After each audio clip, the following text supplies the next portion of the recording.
हमारी संवाददाता मौसमी सिंह की रिपोर्ट आप देख रहे थे। मौसमी हमारे साथ लाइव जुड़ रही हैं। लगातार सुबह से बिहार के अलग अलग इलाकों में वो रिपोर्टिंग कर रही हैं। मौसमी, सबसे पहले तो आज जो जाबाजी से रिपोर्टिंग आपने की है वो बहुत इंस्पिरेशनल थी। अपना ख्याल रखते हुए कैसे बहादुरी से सारी तस्वीरें दिखाई जाए वो हम सभी के लिए प्रेरणा है। लेकिन अब जरा आप ये बताइए कि आज क्या कुछ बिहार में आपने देखा, जो दर्शक अभी शाम को आपको सुन रहा है उसे जरा बताइए, दिखाइए कि क्या कुछ आपने देखा। क्या लाचारगी पुलिस प्रशासन की नजर आई, क्या तस्वीरें थी, क्या सभी बच्चे थे या उसमें कुछ सियासत का भी एंगल हो सकता है। जो कुछ आपने देखा समझा जाना एक बार जरा दर्शकों को बताइए।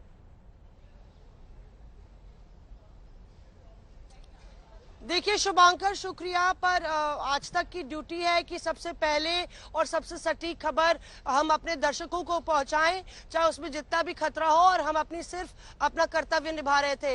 इस वक्त जहां हम खड़े हैं ये तेलंगाना रेलवे स्टेशन है। यहाँ पे सुबह से हिंसा का तांडव नजर आया। हम रेलवे ट्रैक पे खड़े हैं। जाहिर है क्योंकि अभी तो रेल सेवा बिल्कुल रद्द कर दी गई है, तो कोई भी रेल यहाँ से पास नहीं होगी।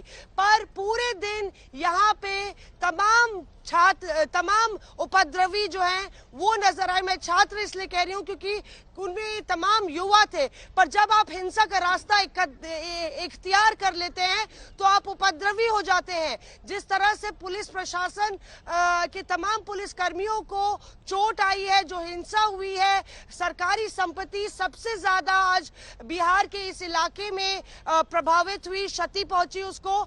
रेलवे स्टेशन को तो जलाया गया, लगभग दर्जन भर गाड़ियों को जलाया गया, जिसमें जिप्सी, मोटरसाइकिल सब हैं। धीरे धीरे यहाँ पे लोगों की भीड़ है, कई परेशान यात्री हैं, कई स्थानीय निवासी हैं जो अब देखने आ रहे हैं कि आखिर स्टेशन पे हुआ क्या। मेरे पीछे बाएं हाथ में जो आप देख रहे हैं ये पूरा एक ऐसा इलाका है जहाँ बार बार हजारों की संख्या में उपद्रवी यहाँ से आ रहे थे और बार बार जैसे उनको भगाया जाता था तो यहाँ घरों में घुस जाते थे। अभी बताया जा रहा है पुलिस प्रशासन ने 600 से ज्यादा लोगों को हिरासत में लिया है और 2 कोचिंग सेंटर की भूमिका भी जो है वो पूरे सवालों के घेरे में है, क्योंकि 350 लोगों की मीटिंग सुबह की गई थी। यहीं इस इलाके में व्हाट्सएप चैट से लेके सीसीटीवी कैमरे खंगाले जा रहे हैं।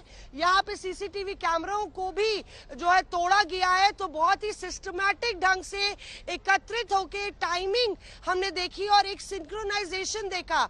लोगों के हाथों में हथियार देखे, मुंह छुपाए हुए थे कई लोग इसमें से, और उनके साथ बच्चे देखे। जो सबसे दुखद बात है कि 13 साल 14 साल के बच्चे उस पूरी हिंसा का हिस्सा थे। तो ऐसे में इस पूरे इस आंदोलन को आप आंदोलन कहेंगे या एक हिंसक प्रदर्शन, क्योंकि यहाँ पे राष्ट्रपिता को नहीं बख्शा जाता, उनकी तस्वीर को नहीं बख्शा जाता, भारत के नक्शे को नहीं बख्शा जाता, और कोई सरकारी इसीलिए सवाल खड़ा होता है क्योंकि आपकी वो रिपोर्ट लगातार हम देख रहे थे जहां पर आपने भारत के नक्शे को उठाया। हमने देखा कि नेताजी सुभाष चंद्र बोस की तस्वीर लगी थी, गांधी जी की प्रतिमा को नुकसान पहुंचाया गया। अब आमतौर पर जिन सेना भर्तियों को हम जानते हैं, हम ये मानते हैं कि, और आपने देखा भी है कि वो सुभाष चंद्र बोस, महात्मा गांधी या देश के प्रति एक अपनी भावना रखते हैं, वो उनको नुकसान नहीं पहुंचाते हैं।